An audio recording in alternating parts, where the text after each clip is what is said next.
Welcome to the Inspired Father podcast, where we celebrate the extraordinary journey of fatherhood. I'm your host, Wesley Rhoads. Join us as we bring heartfelt, empowering stories from fathers all around the world, the joys and challenges to the triumphs and lessons learned.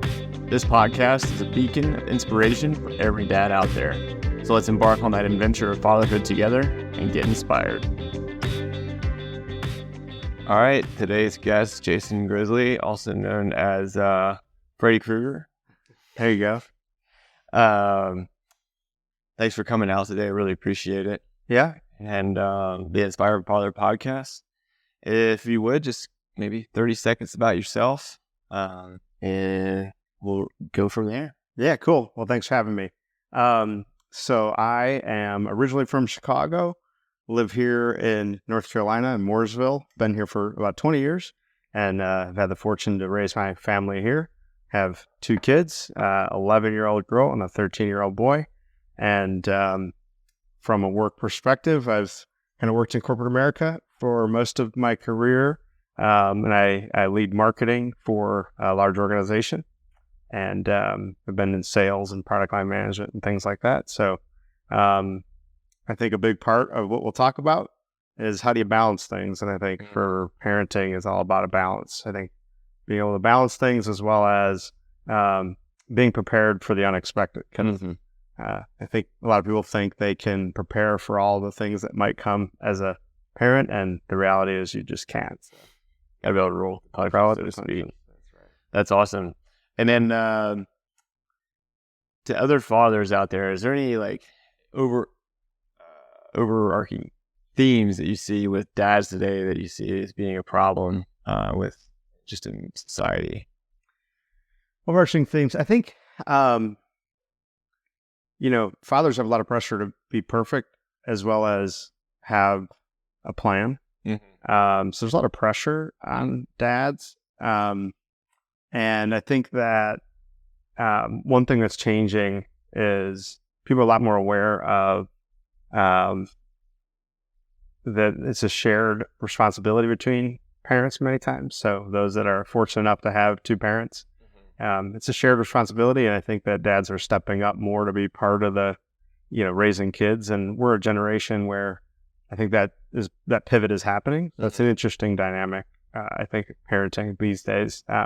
Whereas, my parents were of a generation that dad still went to work and mom still stayed at home, right? Now we're in a transitional period, and as well as women trying to be more, in a professional sense, be more participative. So, I mean, it's an interesting transition period. So I think that's interesting dynamic that's going on. Yeah, I'm trying to figure out. Really glad that you said that, because in speaking with my grandfather, who is, I'm sure, probably in a different generation than like your father, he was saying, like I took the day off from work whenever my kids were born, and then I was back at work the next day. Right. And he said that he's so grateful to see how I'm able to interact with my kids versus what was kind of expected of him when he was having children. Right. It was exactly what you just said. Yep. And he said, and that he's very grateful that society is moving that direction. Right. Well, we're so lucky as dads today to be able to participate. Yeah. I think that dads weren't able to participate fully for a lot of reasons in our parents' generations, meaning, dads were responsible for work. Also, socially, we're not, being in the home wasn't acceptable. That wasn't looked on as like necessarily a favorable thing. Right. If you said, I'm going to go spend time with my kids versus doing what you had to do, that was like a negative thing. Now it's becoming a much more positive or acceptable thing. So we're lucky. Totally. I think with that comes the burden of participating, though. Right. And maybe not have had parents who can teach you how to participate, meaning if you think about many people's parents of this generation, their dads weren't dads who were home who you learned from as how to be a father who's participating at a high level. So we're the first generation learning how to be dads at home. Right. And sometimes stay at home dads, right? Like a whole different dynamic that really didn't exist.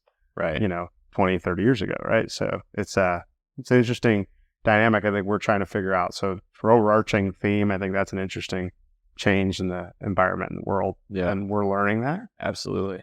I think also another big thing for me, and I've learned, is just mental health aspects, particularly for kids and parents. Yeah. That was never in the vernacular. That's not what people talked about, 20 years ago. It just wasn't known or thought of. Do you feel like mental health issues like ADHD, depression, anxiety, those types of things, do you think that it's more prevalent now, or like it just went undiagnosed before? I just think they didn't know. Okay. Yeah, I think it was undiagnosed. Yeah. I think you didn't know. I also think, there is the aspect of ADHD, anxiety, depression that many people and kids experience. That's very much more common than I think people understand. But I think there's a mental health aspect of being a parent that people don't observe or didn't observe in terms of the stress that it puts on you, the stress it puts on your relationships, and being able to handle that in a constructive way. Right. Like, that isn't something that 20 years ago people talked about. No. It was just like, head down. If you're a guy, be a dude, suck it up, go to work, do your thing. But it wasn't like, this is really hard, know? So I think it's interesting. There's some macro things going on around parenting that are different. And there isn't a playbook. Yeah. Maybe like there's a playbook on how to raise your baby. Yeah. People have raised lots of babies, right? There's lots of different things you can learn Done that for a out of a time. book, right? But there's a lot of things you can't learn out of a book and things that are changing. It's interesting. Yeah. It's fun. For me, that's an interesting part of being a parent. So we'll just dive right into it. So for your own mental health, like I feel, correct me if I'm wrong, but you and I were part of a organization that meets every morning, super dark early, and work out together as a group called F3. Do you feel like that's a pretty good outlet for you as far as the mental health is concerned, just to get out there and get your fitness in like first thing in the morning, and then also fellowship with a bunch of really good guys just right there really early? Or is there something else in your life that you lean on for mental health purposes? Yeah, it's a good question. For me, I've always understood that exercise is a big part of being okay, and I just say like, be okay, right? Yeah. So I'm just not the nicest person to be around without exercise, though I exercise, and it's good for everybody, people at work, people at home, and myself. So yeah, I think the exercise is a big part of, just stability and mental health.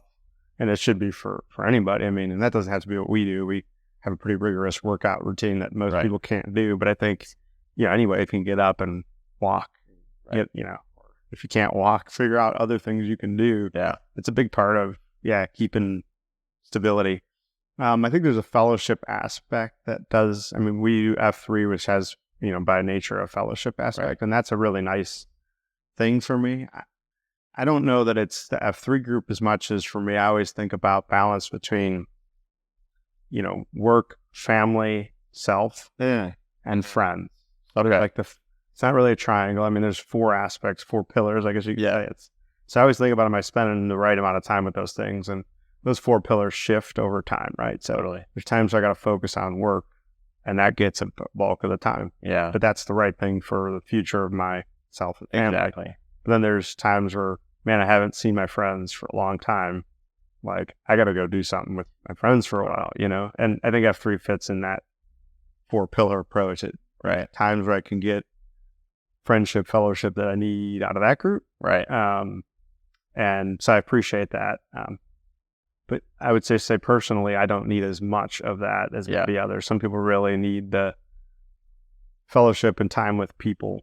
That makes sense. And I just, that's probably a nice perk of it. Yeah. For me, the exercise is really mental health wise the most important part. Yeah, and it's nice too because you can kind of go and you don't really have to think about what you're going to do. That's right. You don't have to plan your workout, which is nice. Sometimes it gets a little unbalanced as far as like a fitness routine is concerned, but it's nice that because forces you to do something, and for me, it helps you push a little harder than I would have otherwise. Yeah, absolutely. And then I like what you said about, different times in life, you have to refocus on different things. So I have a background in competitive cycling, and just like training to be a well-rounded cyclist, there may be a 6-12 week period of time where you're just doing nothing but grinding it out at 15 miles an hour for hundreds and hundreds of miles a day. And that's your thing for that period of time. And it's not the most fun. You just have to grind it out. But then you get into the fun stuff where you're doing training like tactics and that kind of thing. And that's the bulk of it. You're not doing those 100-mile days anymore. And I think in changing gears from like career to home to friends, it allows you to appreciate each one of those things a little bit more when you kind of bounce back and forth like that. So although you may not feel balanced in the moment, I think overall it probably ends up balancing out quite well. Yep, I think so. Well, that's great intro here. So do you have any good dad jokes? Only the ones I've learned from you. Oh no, well, it's still relative. You're on my speed dial when I text you. Dad jokes. That I'm in a bad situation. I need a way out. Exactly. If you've got a favorite one that you can think of, this is pretty new. We haven't shared very many yet. So, oh my gosh, but you're right here on the spot. That's on the spot. I definitely wish I would have prepared for that question. Now, what is the one you told me that I really like? See, this is why I'm terrible at dad jokes. I can't remember them. No worries. I just turn to my TC playbook. Sorry. This is how my brain is wired. My favorite, you tell me a dad. One of my favorites now is what does the fish say when into a concrete wall? Yep. Damn. What does the concrete wall say to the fish? Damn fish. Dumb bad. It's a dumb bad. Yeah, that's right. That's funny. Cool. Well, we already covered your kids and their ages, genders, and all that. So let's talk about challenges you personally had as a father. Kind of written down a couple of things to cue along here. But feel free to just anything that pops out, challenges that you've dealt with as a father, maybe recent in the past. Yeah, this would be a 3-hour podcast by the time we're done with that one. Let's see. I think in terms of, little kids are a challenge because they take all of your energy, right? So the first 2 years are really about like you're on autopilot. Just do what you got to do to keep them healthy and, growing and, they're totally dependent, right? Right. And that's hard, but actually nobody prepares you, I think, for what comes after that. When they have their own personality, when they get mobile, when then they, become a real human, Yeah, exactly. They really can make their own choice. Right. That's when things get really interesting. And maybe, I don't know how you prepare for that. Meaning, like I said, I think we read all the books and, saw all the videos and did all the things we could do for babies. Right. And that was pretty helpful, I think, to get you pretty close for the first couple of years. But then when your kids get their own personalities and their own challenges, like nobody wrote a book on how to figure that out. There are books to help you through things, but like you got to figure your kid out. Right. And so I think that's interesting. So there's all the dimensions of figuring out motivation and discipline and mental health and all those things. Right. That's a challenge. So like our 2 kids are different. Everybody says this, your kids will be different. They're like, so there are challenges that have been thrown at us with both of them and my son first. So I think like figuring out, he was clearly like a different kind of kid, from a pretty young age. And it took us quite a while to figure out that, he had challenges. Like we figured out, he was very high intellect. Okay. And had ADHD and anxiety, and he had depression from a young age. And we didn't really know. Like you don't know. And right. It's one thing that I wish somebody would have told me about earlier and said, here's the things to look out for. And when you find those things, here's some things you do to help the kid earlier. So we did really well. By the time he was 6 or 7, we were on top of things. And we had to figure out how to handle a kid like him and allow him to become okay, figure things out. Right. The good news is by 13, he's developed the skills he needs to be really effective and be good for the most part, and you want to take a kid who's got a lot of horsepower and direct it and, make sure he's okay in the process. But like, I feel like directed, then it could turn real bad. Right. And I just feel like a huge burden. It'd be a sin to waste what that kid has in terms of potential. So that's the big burden as a parent. I think, like, man, he's got so much potential. You'd hate to. I say we got to keep the train on the rails long enough to see what this kid's going to become. If it leaves the rails, it could go bad. Right. So learning that was a challenge. But I think the good thing it's been so interesting. I think life would be not nearly as interesting without having to deal with a kid like him. Yeah. So that's been cool. But I've learned a lot about parenting, like discipline and reward systems and structure and, school and all the things you got to figure out. Right. A little bit with a little more of a challenge, So diving into that just a little bit, your situation obviously is unique to you all, but there may be some other people with situations that may be pretty similar. Yep. What advice would you give to those parents, and especially fathers, who may have a child that, like yours, and they may be in those earlier years, 4, 5, 6 years old? What really helped you that you wish maybe then what you know now? Yeah. If you think your kid is not normal, I would say, I hate to say it that way, but like, if you're like, this kid is definitely like not the average kid. I mean, for Max, he would, throw tantrums and, couldn't handle change at all. He would completely lose it at like 3, 4, 5 years old. And for a long time, we just kind of thought that was a kid being a kid to some extent. So I think we let him struggle longer than we should have. So it doesn't hurt. I think what I would tell people is it doesn't hurt to take action earlier. Okay. Even if you find out that you're good, there's nothing wrong. But if you have a kid who's clearly struggling, like, get him help.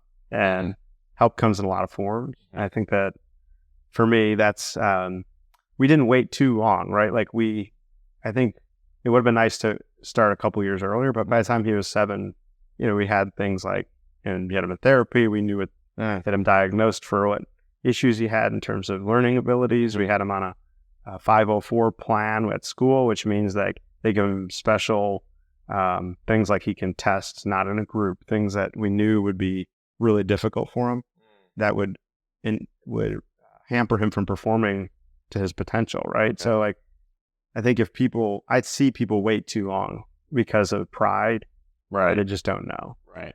And I think like you got to set pride aside and do the right thing for your kid. And for us, I think we waited a little longer because of pride to some extent. Like, we weren't embarrassed or anything. We just we're just prideful to say, well, we can deal with this ourselves. Right. This isn't really that bad.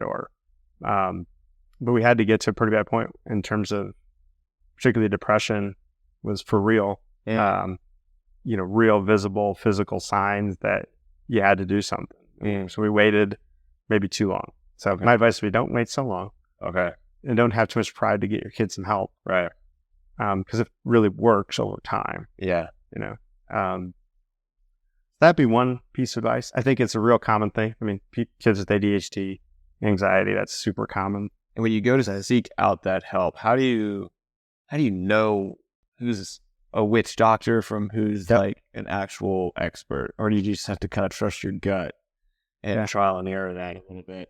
That's really hard. And it's also some personal choice. I think it's the hardest thing for us was in the decision that parents have to make around ADHD particularly, or anxiety and depression. It's a triangle, by the way. Those things typically are all together. You don't typically find a kid with ADHD who doesn't have the other, or vice versa. That's a common, and we can tell, like, quick aside, it's a triangle. So ADHD, anxiety, depression, those things are like almost triggers for each other. So, and you can also see if Max is extremely anxious, then he's going to have depression issues, right? Or if he's really hyper, and we know that he's anxious. Like those things are inextricably connected. So anyway, that's something to know.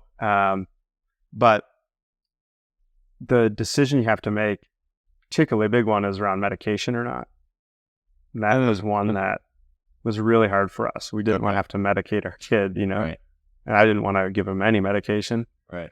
But that's a choice you have to make. And I think figuring out who's telling you the truth or not is a tough one. I mean, we went to many doctors, and I think that's the only thing you can do is like, don't take one person's opinion. Right. So we saw several different doctors and therapists and got input from a lot of people, did a lot of research, and made an informed decision about what was right for our kid and us. So that's a big decision people have to make. The easy button and what all doctors are going to do is tell you, take these pills. And I don't know, that's, you ultimately may do that or have to do that, but make a good decision on that balance before you just use the easy button. Because the harder things you have to do along with medication is actual, like, help the kid build what they call executive function skills. So that building executive functioning skills is very hard, and it takes many years and money. Fortunately for people who can't afford it, it's great. People can. I feel terrible, but like getting that help with building executive function skills, along with particular if you have to use medication, finding that balance. So how do you know who's a witch doctor or not? I think it's finding out, seeing multiple people, and we've had kind of bad experience with therapists early that didn't work, and we left and we went to other ones, and we found one that worked, and she was good. Oh, good. So I think, like, how do you figure it out? You have to take multiple inputs and don't like jump to the first one. Hi there. We're Sweet Dreams Mattress and Furniture. We have mattresses and furniture. We also have highly skilled salespeople, our own superhero, and fun. Lots and lots of fun. I know I already mentioned mattresses and furniture, but did I mention it's in stock and ready to rock? Yep, that's right. We're in stock and ready to rock and ready to serve you, Lake Norman, with next day delivery on many of our most popular items. Only at Sweet Dreams Mattress and Furniture. Sounds like a sweet deal to me. And how do you help him, like, because I can imagine as a kid, if you're seeing a therapist, like, that could maybe mess with your mental outlook on things. It's like, oh, I have to see a therapist, and like my friends don't see a therapist. Like, how do you bridge that, or was that even an issue for you all? I don't think it was an issue for only two things. One, he started pretty early. Okay. I don't think it's something he went to normal. Yeah, it was just the normal for him. Okay. I also don't think he went to school talking about it. So I don't think he would. So that, it wasn't any social issues for him. The other thing was, like I talked about earlier, this transitional period for us in mental health, we're figuring it out as a generation. Their generation, it's a commonplace. Okay. So, like, just yesterday, Leah was talking about her friend who moved from Chicago to a new school, and that she had been seeing the school counselor therapists every day because she was upset and depressed. So, like, they talk about this stuff. I think kids it's just part of the way they operate. Yeah. So it's acceptable, right? It's not like you're not looked at like when we were kids. If you were going to see a therapist, you're like an outcast, right? Yeah, right, exactly. So it's different for kids these days. I think there's an openness to it, which is great. And it's not looked at as such a negative. So, yeah. So anyway, so Max has been an interesting challenge to figure out how to help him be okay, to build the skills he needs. And now he's as a teenager doing fantastic, and I think built those skills. And so now he's just a normal, awkward teenager. Fantastic. I love it. Yeah. He really has a passion for what he has a passion for. And in my interactions with him, he's got a lot of energy, and I enjoy him a lot. Is there any point up until now that you would consider, as far as parenthood is concerned, where you may have fallen short, that if you were able to pass the baton along to Max once he has children, be like, hey, this is a mistake that I made. Like, you should try not to repeat it. It's a good one. I'm not trying to be difficult in the answer in terms of, I'm sure I've made mistakes. Sure. I don't have regrets though. Oh, good. Yeah. I just don't. I try to lead my life in a way where I'm not going to have regrets. Mm-hmm. I think the only regret I always had, the only thing I would do differently is always to find more time to be with my kids. That being said, I spend a lot of time. I know it's important. Yeah. I think I've worked with a lot of folks and have worked with a lot of folks who have a big commitment to work and they miss a lot. So I've always committed that I don't want to miss much. So the regret I have would be, or what I would say to him is, make sure you find that balance and prioritize the things that matter. Right. And don't miss stuff, because you can't get it back. Right. So there aren't things I've missed, but there is time that I've missed because of the 4 pillars and having to find that balance. And I would say, have your priorities straight real early. Right. And keep to your priorities no matter what gets in the way, and people who want to pull you in different directions, like, stick to your priorities. And I don't think you'll have, regrets or, things you would have done differently. I like that. Yeah. My last point on that would be, I think I would do things differently in the respect that I wish I knew now what I knew. I wish I knew then what I know now. Right. You don't know what you don't know. Exactly. But like, boy, I wish I would know what you're doing. Because like, I wish somebody would have told me the things that I have to look out for with my kids, or, So I think that's it. The only thing would be open to other people. Right. Exactly what you're doing is like, be open to other people, listen to their stories, listen to their approaches. Right. And you'll be a better dad because of it. Right. Totally. Which I didn't do. Right. I didn't do that early for sure. Yeah. So, yeah. But that said, from everything I know, you and your wife seem like an all-star team as far as parents are concerned, from what I've seen personally, and then what I've also heard from our peers. Mm-hmm. It sounds like you all really were super good, and maybe those times where you were a little bit more balanced in the work aspects, she was able to pick up the slack. Yeah. I would assume that's what happened. Yep. Yeah, I mean, she's the all-star. I'm like just along for the ride. My wife's amazing. She's always been a bit of a rock. I mean, she's super directed and calm and focused, and keeps the kids going when she's the taskmaster, right, as well.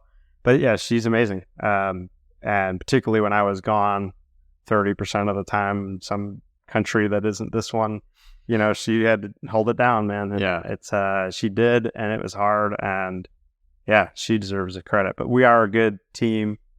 We went into it as a team. We got married.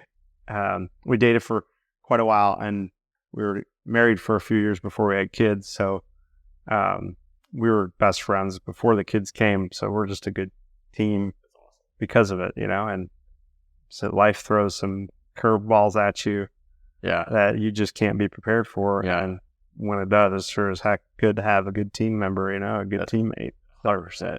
Yeah, so me being a new father, I had a lot of respect for my wife before, but it's just amazing, how much that has grown since we've had children. And it's interesting to me because some people that I'm surrounded by, not necessarily with F3, but in other areas of life, once the kids came, it really put a strain on their relationship with their wife. And I feel like that is, yes, our life is much more difficult in certain aspects than it was before, I don't feel as though the relationship is strained. If anything, I feel like the relationship is just, more unified towards common goal and just better all the way around. I don't know. Do you have any input on that? Yeah. Well, I think your relationship with your wife probably is is a predecessor to having kids. Like, relationship you have going in is important, right? And then having understanding you have going in is important, and then making sure you keep those open lines of communication, because things get real hard, and when things get hard and stress enters, it's going to put strain on any relationship. But if you fundamentally go into it or have open lines of communication, then you keep your relationship strong. I think for me, I always, before we had kids, my intent was to have an equal partner, a teammate, not a wife who, and I didn't expect her to do the traditional things, Sure.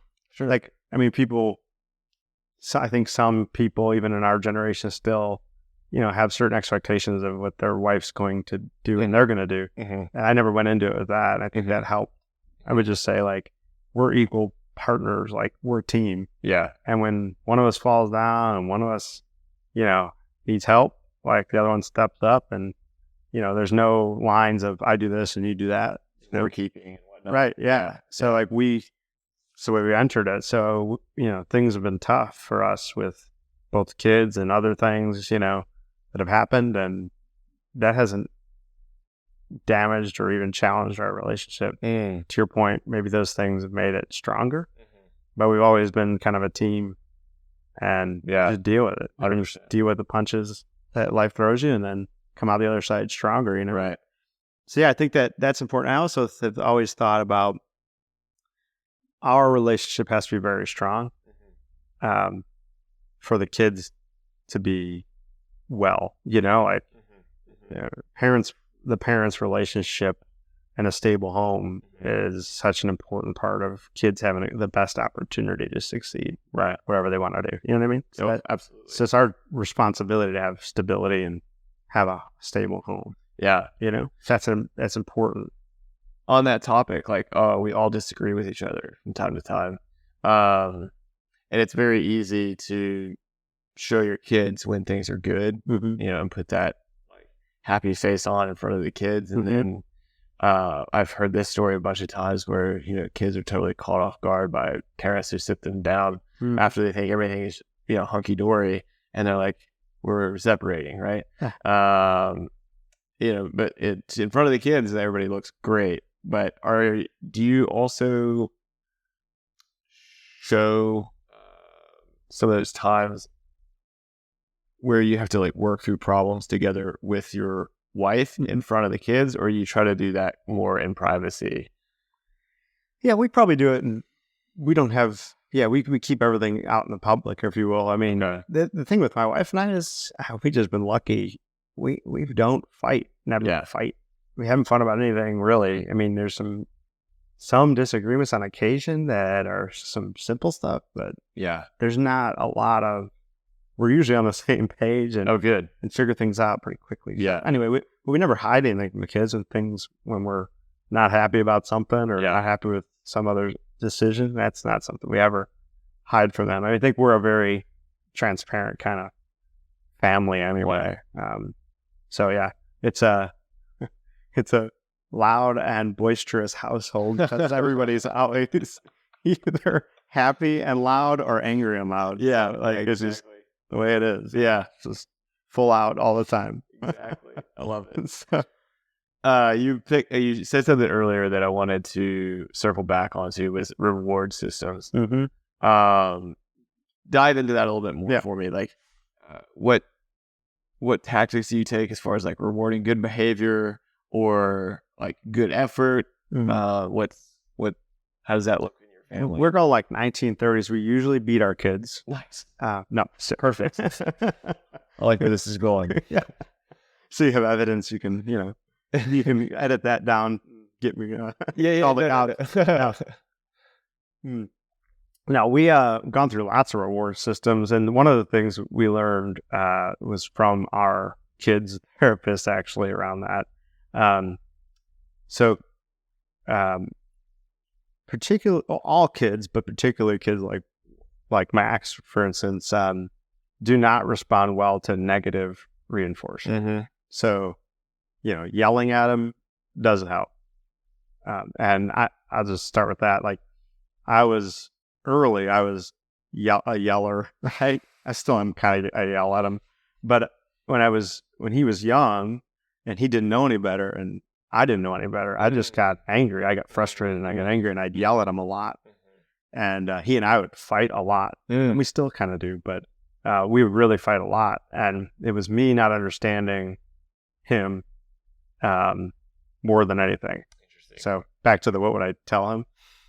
Like, understand your own. Don't fight with your kids. Yeah, understand your own weaknesses. Yeah. Well, I didn't know what I didn't know. Right. And I had to really change my approach over the years and really change as an individual. I just had to change. And I learned a lot about myself through my kids and I had to change. Right.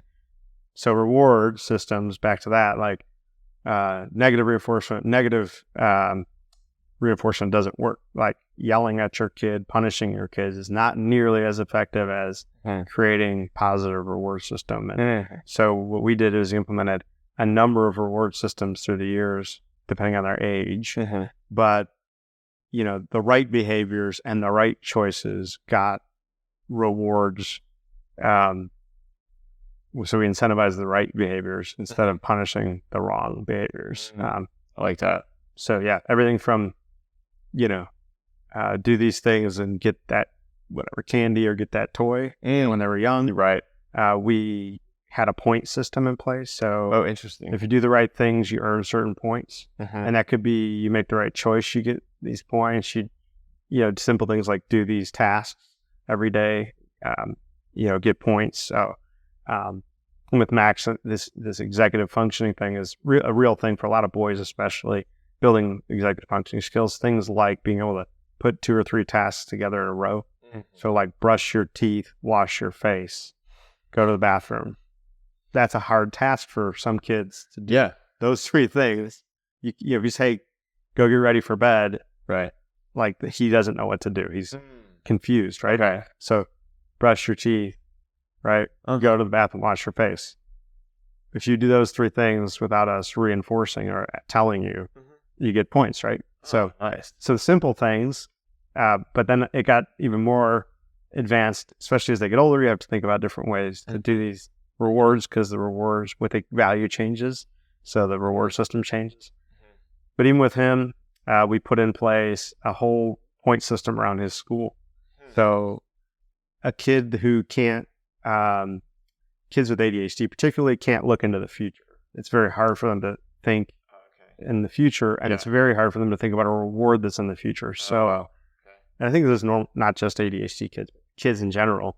It's hard for them to look in the future. So if you say, if you get straight A's, you're going to get whatever, PlayStation, whatever they want, right? Yeah. It's really hard for a kid to go, okay, it's the beginning of a quarter, 3 months from now. What do I have to do to get to straight A's? Right.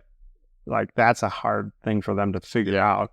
So particularly with him, we had to break it down and we said, well, what you got to do to get to straight A's are these things. You have to do your homework every day. You got to read every day, and all the things you had to do in the classes that if you do these things, you will get straight A's. So we didn't reward the grades. Right. We rewarded the tasks and the skills and the things every day, every week that were expected.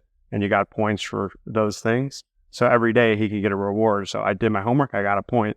I turned my homework in. I got a point. Like things that he needed to do. And at the end of the, quarter or semester, he got really good grades. Right.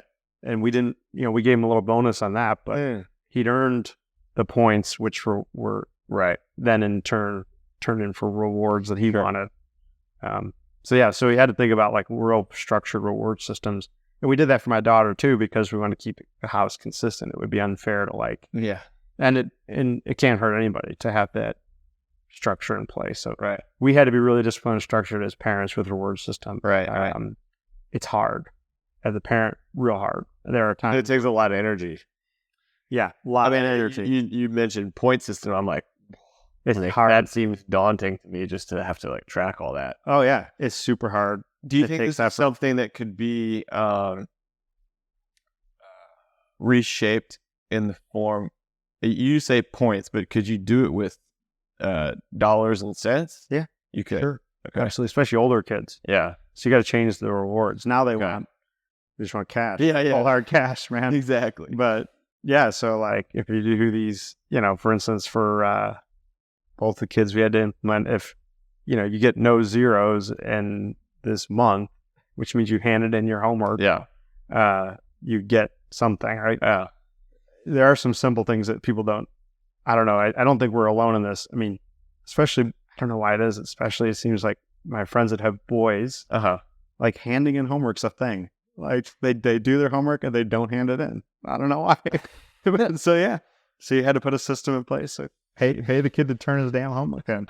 Like dog eating. Right? Like, I don't have a dog. But yeah, reward systems are a thing, and they are really, really effective. And if you incentivize the positive behaviors, I like that. That's a good thing. And I love what you said earlier about, breaking down what it means to like get ready for bed. I didn't really appreciate this until literally you just said that. Yeah. But my mom, she is like, well, my mom and dad are both very analytical. But my mom's also an artist. And I remember growing up, I had this thing next to the door and it had like 7 boxes. And each of the boxes was a like drawing that my mom did of each thing that I was supposed to do in the morning, that was brush your teeth, eat breakfast, That's fantastic. And it was like literally right there next to the door, like a checklist, you know. And then now in aviation, I use checklists all the time. Not that wasn't necessarily rewarded, but like I couldn't miss something because it was literally right next to the door. Right. Very easy for me to see, but that's so cool. We resorted to a whiteboard with those tasks on it on the bedroom door. Like check them off before you go to bed, man. Like it's awesome. I mean, like we tried everything to try to. It's not about the task; it's about building that executive functioning skill. That's what it's called. I mean, building the skill to be able to put multiple things together, to think into the future, to figure out how you put these things together to get to the end goal. Like that's a thing that people have to learn. Especially some people have to really intentionally learn it. And like my daughter, she just got it. I mean, she didn't have that lack in that particular executive function skill, right? But yeah, so I love that. Totally. Yeah, we learned a lot. I mean, there's other things about kids you'll learn too, like because every kid's different. Some kids are stronger in certain executive functions than others, right? Everybody's got, I think there's 5 or 6 executive function skills, and not everybody's strong in all of them. So if you can figure your kid out where they're strong and weak, there are actual structured things, books, and that you can read about it. How do you build that specifically? So one of the books I'll just recommend to you if you ever need it, and if anybody ever needs it, is Smart But Scattered. I really like that book. It goes through the executive function skills.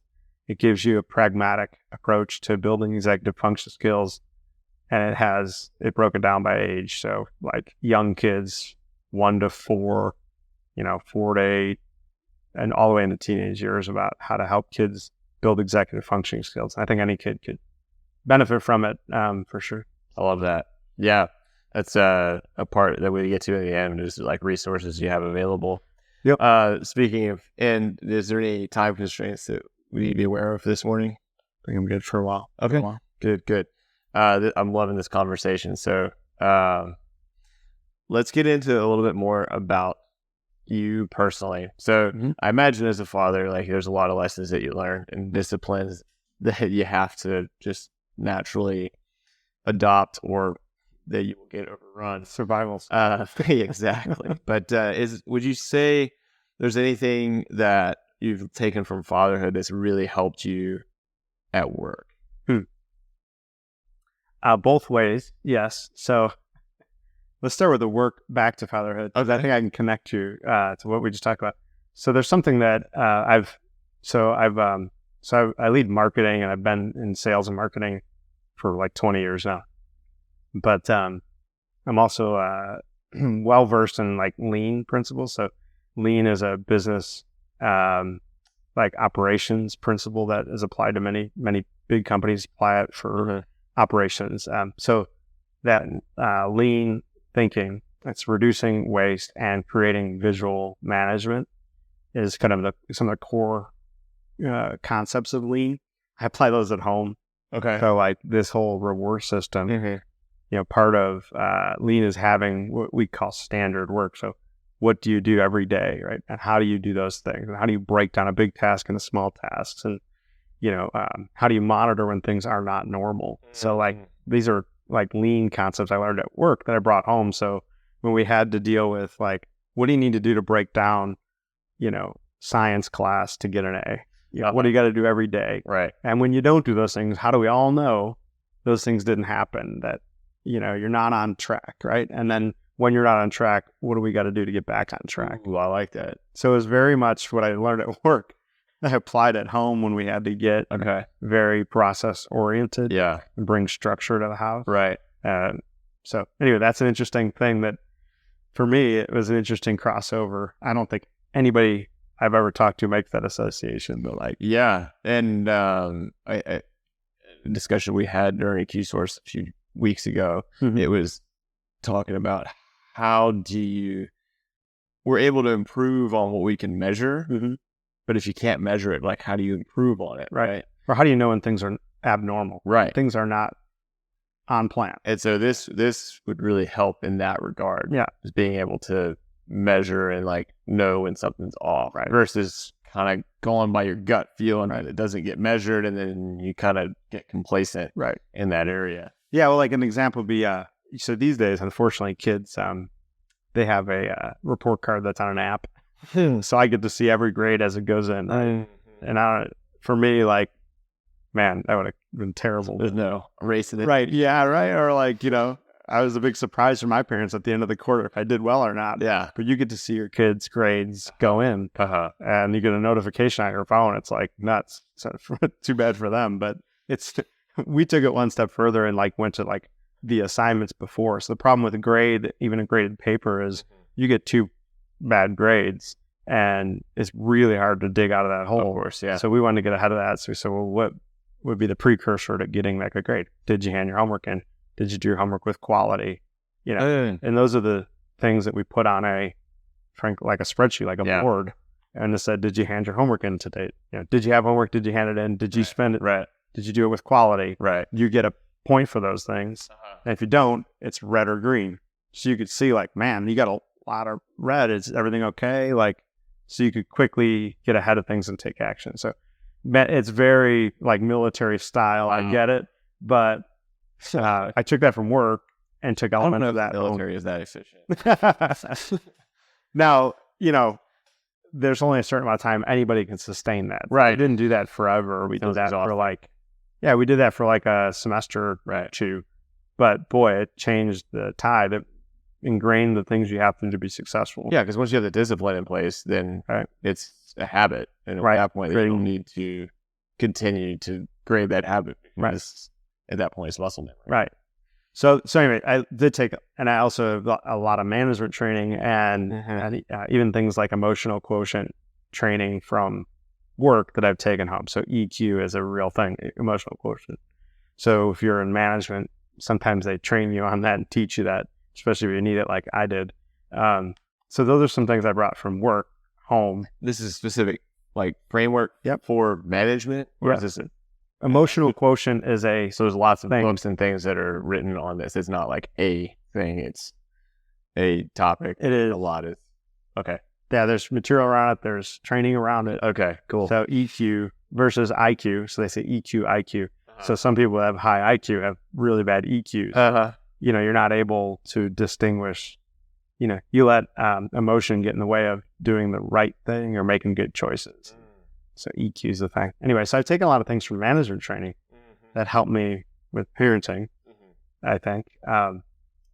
The other way, I've become way more patient, way more flexible, way more empathetic with raising kids. Okay. And I take that to work. Oh, that's good. I think I'm a better manager, better person, better human because of it. I mean, I'm a very driven, motivated person, right? And sometimes that passion and motivation, I can run people over because I'm like ready to go, Right. And, as a leader, not everybody runs at the same pace. Not everybody operates the same way. So you got to realize those things. The other thing is just the empathy for people. I've always said before I had kids, I don't think anybody comes to work and wants to do a terrible job. Nobody shows up to work and says, I really want to, make it difficult on people and do a terrible job. But people feel that way at an organization, right? People feel like, why is this person such an idiot? Why are they, right? Why are they like, it seems like they don't even care. Like they're like trying to sabotage us. Nobody comes to work and actually does that and wants to do that, right? Mm-hmm. So I've always said that. Nobody comes to work and just chooses to do a crappy job, I don't think. It's something else that either is getting in the way of them being successful, or we're not giving them what they need to be successful. That's kind of how I always look at it. Now, I think I've learned with kids, particularly in the challenges we've had, with kids and my wife, and is that shit just happened in life, man. And you never know what people's personal situation is. Right. And most people don't share the real challenging things that are going on. I didn't show up to work and tell them the things I dealt with at home, right? Ever. Yeah. I keep those things separate. Right. I just need people to understand that different things happen. Yeah. So for me, better leader because of it, because I realize that stuff just happens to people. And sometimes them not showing up 100% at work isn't them choosing not to show up. Right. Like there's other things that are happening, so you need to be empathetic. That totally makes sense. So I think that's probably a big thing that being a dad's maybe better at work. Yeah. In that respect, for sure. Yeah. That's awesome. I love all of that. Let's talk about where you get the most fulfillment and what motivates you both. And you can take this whether you want it at work or as a father or just generally in life. Let's talk about those things like fulfillment and motivation. Yeah, I'm a pretty motivated person. I just I really struggle with motivation. I just, I think if I break it down, I've learned a lot about myself over the years and learned a lot about people as a leader of people. I think what has motivated me for a long time is a fear of failure. Okay. And I think that's a real thing. And I actually don't think it's a terrible thing. Uh-huh. So some of the best people I ever worked with have a natural fear of failure. So I think what motivates me is a fear of failure.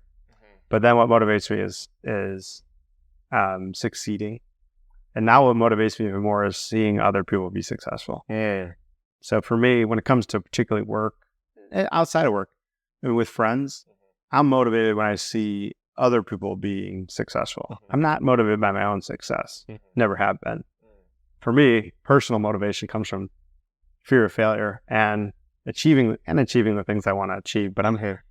The biggest motivation for me is like, I like to see other people be successful. Yeah. It's fun to like help people out and see them get to whatever they want or be whatever they want to be. Yeah. Personally or professionally. Yeah. So that's the motivator for me at work these days is more about how do I help other people be successful. So yeah. And do you feel like other people appreciate that? I do. I mean, or they even like realize? I think most people realize, I spend a lot of time and effort with people, particularly at work, and because I want to. And I think that they appreciate that, at least empirically and not empirically, quantitatively and qualitatively. People have told me, hey, you're like my favorite boss. You really care, right? You really help me get better. And people that don't work for me anymore or different companies still tell me that and reach out to me, and I'm still a coach and mentor for them. Like, I feel like that's truthful. And then empirically, like, we do surveys every year about your effectiveness and leadership effectiveness. Yeah. And I have very high scores there. So I think people appreciate it. Yeah. Look, I think I think you just gotta give a shit. I say, Yeah. you just gotta be a good human. Yeah. You gotta give a shit about people, and then you gotta like put your money where your mouth is, which is your money and your time. Like, spend the time with them to understand what they want to do. Truthfully, really want to help people get better, whether that's at work or elsewhere. I mean, if you do that, people are going to appreciate it. If you have value to add, so that's a motivator for me. Yeah. So you said fear of failure as well. Is that, if you see people that are on your team that are like falling short, is that something that you're fearful of? Is that will happen? Or are you more concerned about failure of yourself as an individual or of your family? I think all the above. So Okay. I want my team to be successful. Yeah. And when I have a team that's not being successful, that makes me work harder Okay. and figure it out. Yeah. So I typically I work well in difficult situations because of it. I want to get to a better place. I don't want the team to be seen as a failure. These days, I mean, when I was younger, my own personal failure was a big motivator, but now maybe I'm arrogant. Maybe I just have enough experience and value to add that I'm not so worried about myself. I'm pretty confident in my own abilities to the point where I feel like failure is not likely. And even if it was, it wouldn't be the end of the world. I've dealt with harder things than whatever I'm dealing with at this time. Like whatever's out in front of me, and if I don't succeed at it, like it's not going to be the end of the world. I'll learn from it and I'll get better. But so my own personal fear of failure is not a thing as much as like fear of the team failing. Sure. So these are all work related. I mean, at home, the motivators at home are different than at work, I think, for me. Right. I mean, but yeah, fear of failure is a big one for me as well. And however, it seems like you have a little bit different perspective than I do, because a lot of times that fear of failure for me will cause a failure to launch, so to speak, right? So I'm so afraid of failing at something that you just kind of don't take that first step in pursuing it. That makes sense? Yeah. It doesn't sound like that's true for you, though, because you've done a lot of amazing things. So you've started a lot of things that most people wouldn't start. Sure. So, but I would say still, like, internally, there are more things that I should have started that I didn't because of the fear of failure. And do you think that is that's true before like a certain level of success has been achieved, to where you're able to have that confidence in your own abilities to where you don't start? Or do you think that is just like a personality thing, or is that something you've ever dealt with?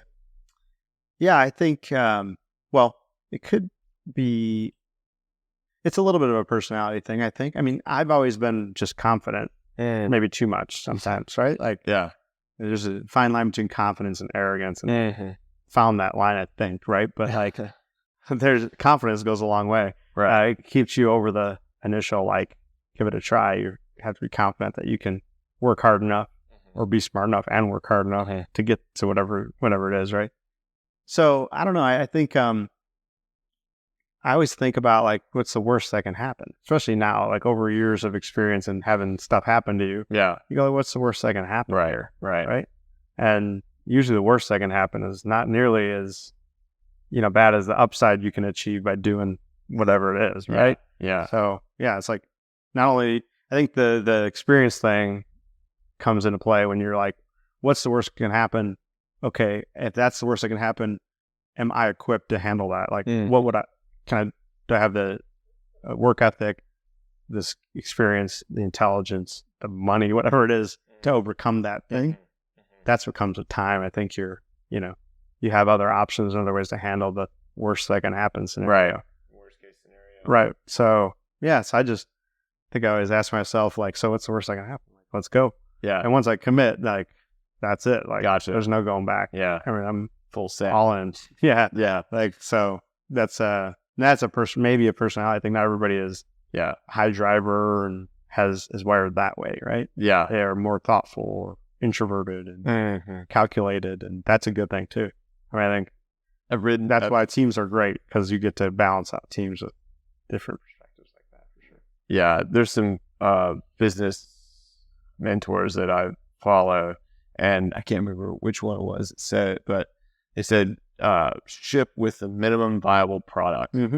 Yeah. Because if you don't, you will think it to death. Yeah. And I see this happen a lot with certain family members of mine. Yep. Where it's like they put their head, or they put in their mind that they are in consumer of their product, whether it be emotional, an actual product, or whatever. And it's like, okay, well, I see your perspective there, but that's a dated perspective. Or did you think about X, Y, and Z?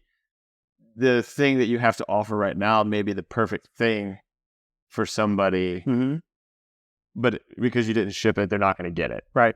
And so, that's a fail fast methodology around like startups, right? So create a minimum viable product and go and iterate versus waiting till it's perfect.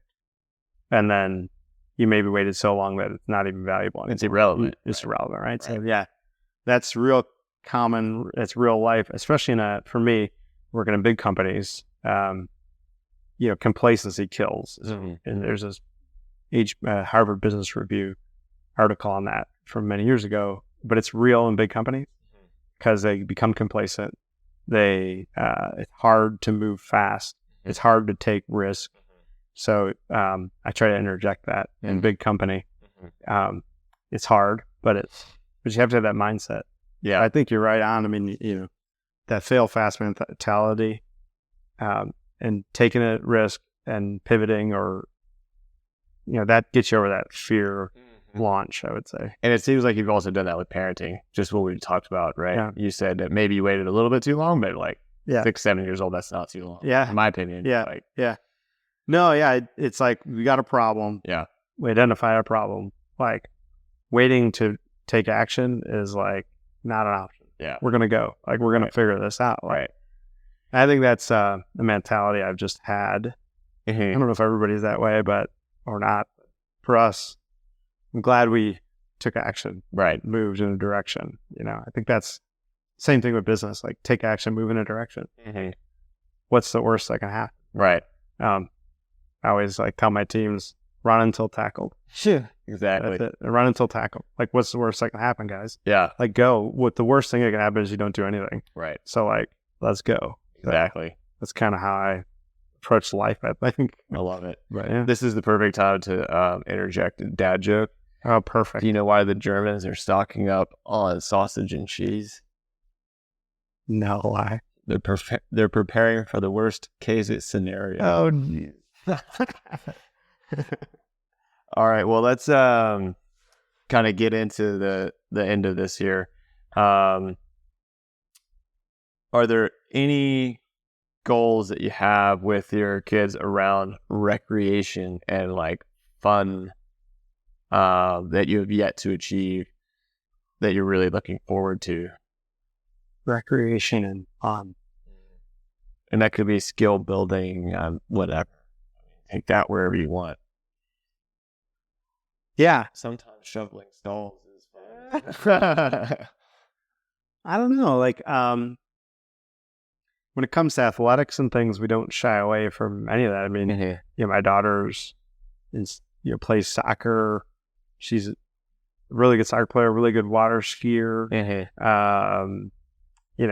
She's amazing at everything she does. So she's cool. So we don't hesitate to take her and or Max, into anything. Nice. We do lots of fun stuff. That's sports and whatnot. So I don't know, skill building. I think it literally could be anything that you guys do for fun, or a big adventure travel thing, or who knows. So for us, the big thing that we want to do more of, we just travel. So we went, to Italy last year. We'll be at Spain and Portugal this year. The bigger thing for me, I think, is we want to get to Southeast Asia with them. And so the thing that we haven't done that we want to do with our kids is travel and see things. And so I've had the opportunity to go see lots of places in the world, and have the kids have some exposure to things, because it really changes your perspective on life and people and the world. So we want to get them out and, to see things so that they have that perspective. I think it's an important and valuable thing that not everybody gets the opportunity to do. Yeah. So that's the thing. You say for fun. Yeah. But it's not skills and stuff, but there's skills to come as a byproduct of that. You're right. Yeah. Being able to have a little bit different perspective of this is not everybody's world, the one that I live in. Right. People live very different lives elsewhere. That's right. And what is normal here is not normal there. Right. And that's kind of nice to know, so that whenever you don't quite fit into the mold, you're like, well, it's fine. Yep. I think you're right on. So that it is skills building. It is big time from that perspective. And just being well socialized with exposure to a lot of different people and places. Right. And then that's traveling is very hard for people. Yeah. And I think I've been very fortunate in the way that I've lived my life. I've traveled a lot. Right. Whether that be through sport or because of the way my wife and I have led our lives thus far. But this exposure to different people, places, and then just the act of traveling in and of itself, it really prepares you to be able to quote unquote roll with the punches. Yeah. Because we've been so many places and done so many things, and like you realize that you can make friends anywhere, and then like you'll make the best friend in this one place, and then being able to keep in touch with that person and being so well connected with geography helps you in so many different other avenues, and just knowing that if something happens, there's people that literally never leave their county for their entire life. And so in doing that, it's very, very stressful. And so whenever something happens, like an industry just completely becomes obsolete and they're forced to move and change, like that's crazy hard for some people. Right. But if you're able to have exposure to different jobs, geography, things like that, it's makes it a little less daunting. Yeah. And so I think it's really cool what you're doing there. Yeah. Well, that's really valuable. What are your thoughts about, like, what if you distilled down all your travel and movement? What have you learned? What's maybe the most salient thing you've learned by doing that? You don't need a lot to survive. So Chastity and I lived in a van for a year and a half to pay off a bunch of debt and just live a little differently. And there's a lot of joy to be had in just decoupling from stuff and the freedom of flexibility and movement. So, if an opportunity comes up somewhere, there's nothing that's anchoring you to a certain spot. You can literally just go. That was just knowing that, like, to be able to survive doesn't take much, right? So that is nice, and that gives you some confidence that, like, hey, if we go to zero, we can still make it. Right? Yeah. Not going to be the end of the world. So that's really good. And then just seeing the way that different people live and just exposure to a whole bunch of different people and cultures. Now, mine is probably not as vast as yours because it's mainly within the United States. Been to a couple of European countries, but for the most part, the lifestyle is not that different than here. So there are some cultures that are quite different. But that said, there definitely is a difference in culture across the U.S. But yeah, so just being able to switch gears on an instant and like follow something, it does give you that little bit of confidence that, like, if it does go to zero, it'll be fine. We'll figure it out. That's awesome. Yeah, that's awesome. And then living with your spouse in 67 square feet, it get to be friends or not. Yeah, you figure it out real fast whether that's gonna work out or not. That's awesome. Yeah, it was good. It was a good period in our life. That's really good. That's really cool. Yeah, I think if traveling around the world has taught me one thing, and it's pretty simple, is that people are people. People are just the same no matter where you go. People want the same things out of life. They want health, stability. They, I think we make villains out of people, or we don't understand people because we ascribe to the things that are outward to them. Yeah. Whereas people are just people. You go to China, India, Middle East, Europe. I mean, you go into these places. People are they just want the same things you and I want. Yeah. They live in a different environment, but like they want the same things you want. Yeah. So if you treat them that way, you will be welcomed a lot of places. People really enjoy being around you if you can put all the things aside and just treat them like a human. I always say just be a good human wherever you go. And you'll have friends, right? When we've traveled, like especially abroad, something that's been really awesome has been sharing meals with people. You just learn so much. Yep. Whenever you share a meal with somebody that's in a different culture, and it can be within the United States. Yeah. So I think connecting over food is always really cool. Yeah. I love that. That's why I do enjoy. I enjoy food. As a Italian heritage, I enjoy food. Part of our culture. Yeah. But that's the shows that are centered around are really interesting. The Bourdains of the world, because they really show you how food and culture are closely aligned. They are, and it does give you an idea of how people really live, what they really care about. So you're right. You're right on. I think if you can, just conversations around the meal too are great. Yep, absolutely. So in conclusion, what advice did you get from your father, or did you not get from your father, that you will pass on, that you wish that you had gotten, or you're grateful that you got, that you'll pass on to your son and daughter? Yeah. My dad's a good guy. He is really good at, dealing with people. He worked really hard to give us opportunity. So, I mean, I think for my dad, I was once asked an interview, one of the hardest interview questions, who's your hero? And I had not prepared for that question because you can't. But the guy asked me, so who's your hero? And I think they were looking for Superman. I almost immediately replied with my dad. Wow. My dad's my hero. I mean, I've learned how to treat people. I've learned how to work really hard. I've learned what a good parent looks like. I mean, my parents have 50-something years married and dealt with adversity.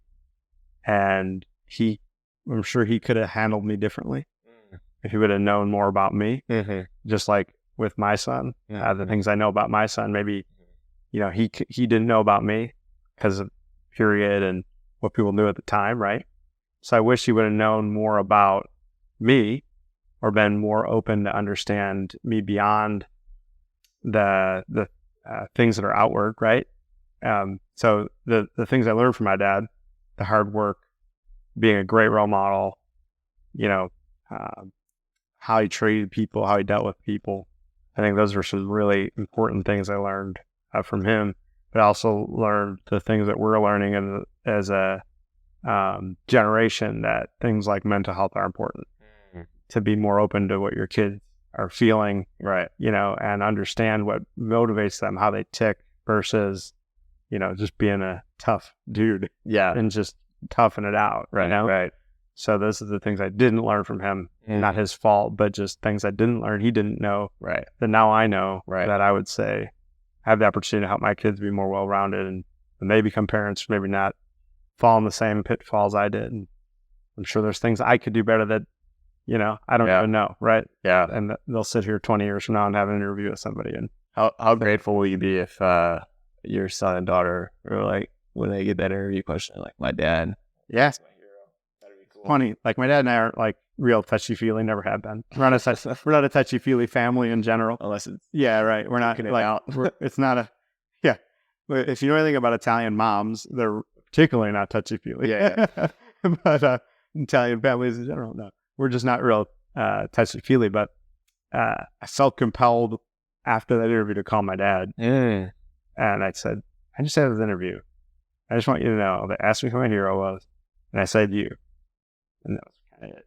nice. But I had to tell him, because I thought that was profound. Sure. And It's a lot. not a way that I expected to respond, and not a phone call you probably would have expected to get from me. Right. So try to make, while people are around, make sure they understand, the impression and the impact they've had on you. That's awesome. Sure, you start with your dad, right? Heck yeah. Love that. And we already touched on this at the beginning, so we're not going to hit it again.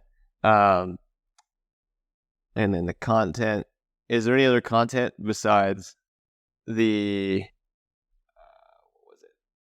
smart but scattered that you would recommend for fathers? It's like a must read, must listen. No, there are some resources specific to ADHD, if you will. There's the ADHD dude has a video, like a vlog. We follow him. He's really, really good with both taking more technical things and making them easy to understand. He creates content that's pragmatic, like it's prescriptive in terms of how you can build certain skills or handle certain situations. Yeah. And he makes content that is for parents. There's content for dads specifically, how to handle a kid like you might have. And then content for kids. So to the kid. Nice. So anyway, that's one thing we do follow around how and help with him. ADHD dude. I think, funny enough, a lot of big business books translate to how to handle a family and vice versa. So, there's something called 5 Dysfunctions of a Team. That's a big corporate book that also applies well to some things in your family. There's like I said earlier, emotional quotient. So looking up things around emotional quotient, how to, distinguish between passion and emotion. Right. To be more passionate and less emotional. Oh. So, yeah, definitely some things in the business world, but those are some things that come to mind right offhand. Yeah. Very cool. What does it mean to you to be an inspirational father? Lead by example. I don't know how else to say it. Yeah. Do the right stuff. Yeah. I spend a lot of time with my kids. I take them a lot of places. I let them see me in different settings. And I really, really like that because one aspect of fatherhood that I've kind of identified, true or not, I don't know, but it's just my observation, is that fathers stay in their lane and what they're good at, right? So their kids don't ever see them in areas where they're not strong. Right. And so whenever their kids come into contact with areas where they're not strong, they're like, well, dad always appears strong in everything that he does. And so it makes it hard for a kid to show those weaknesses. Where if you could see your dad, like, okay, my dad's like really good at X, Y, and Z, but he's not good at, mechanics, who knows? But then when you can kind of show your kids that vulnerability, it gives them the confidence to try things and fail. Yep. I figured that on. I try not to shy away from trying things and doing things, whether I'm good at them or not. And I never shy away from bringing my kids with me to do stuff. It's just good or bad, in front of different groups and people in different settings and different places in the world. And I think that lead by example, I think that's the thing that they're going to remember. It's how you behave, not about what you told them. They remember the experiences and how you behave and how you handle them. And you have to, your behaviors have to match your vernacular. Like your actions have to follow what you say. Same in everything, but particularly with kids who are extremely observant of your behaviors. If I think people don't always appreciate that kids are always watching, and they're very capable of taking in all of the nuances, all the detail. They have the value of not being inhibited by the things adults are inhibited by. They see things we don't see. And they don't miss things. And I think people think kids are missing things. So they don't miss the good or the bad. And I think it's important to just have them there. And lead by example. Be a good dude. I love that. How can we connect with you, social or other? Or do you want us just to be like, nope, don't talk? Oh, man. No, I'm open book. I mean, those that know me, you can text me, call me, email me. You on LinkedIn? I'm on LinkedIn, so I'm probably most active on LinkedIn. So, if you want to get to me socially and within the F3 group, Slack, and I'm not super active, but I pay attention if people direct message me on that. Definitely. But I do have, Facebook, Yeah. Twitter, Snapchat, WeChat. I'm on all the platforms. There you go. So yeah, lots of ways to get a hold of me, and I'm happy to engage for sure. And is there anything that you're dealing with, struggling with, or any other area of life that we can serve you? It's a good question. I'm pretty lucky right now that things are pretty stable. It's been a year for us as a family, and I think we're coming out the other end of a really, really tough year. And we're just keeping our fingers crossed that we keep on the right path. But we're lucky. We're fortunate. I mean, great family, great resources, great friends. Not much in life I could ask for. Within the things that are within my control, the things that I have access to, we're really, really fortunate. Well, we'll just continue to keep you in our thoughts and prayers. And then the last and final thing is the challenge for the inspirational father. So you can challenge our listeners in literally any capacity. It could be fitness, nutrition, emotionally, socially, whatever. But whatever it is, you're going to challenge. It'll be a daily challenge for our listeners until the next guest comes and gives their daily challenge. So what you got for us? I would say do one nice thing for somebody every day. And it doesn't have to be hard. Smile, shake a hand, buy them coffee, realize that somebody's struggling, either small or big, and just do something positive. Right. Be a good dude. Be a good human. You guys got off easy this week. One nice thing a day.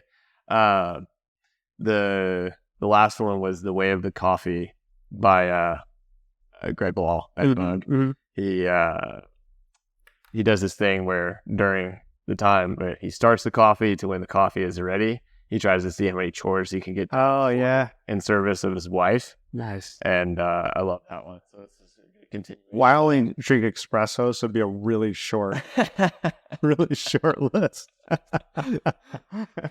Sure. Honey, I got the sink water warm for you. It'd be easier to do the dishes. That's about it. I love it.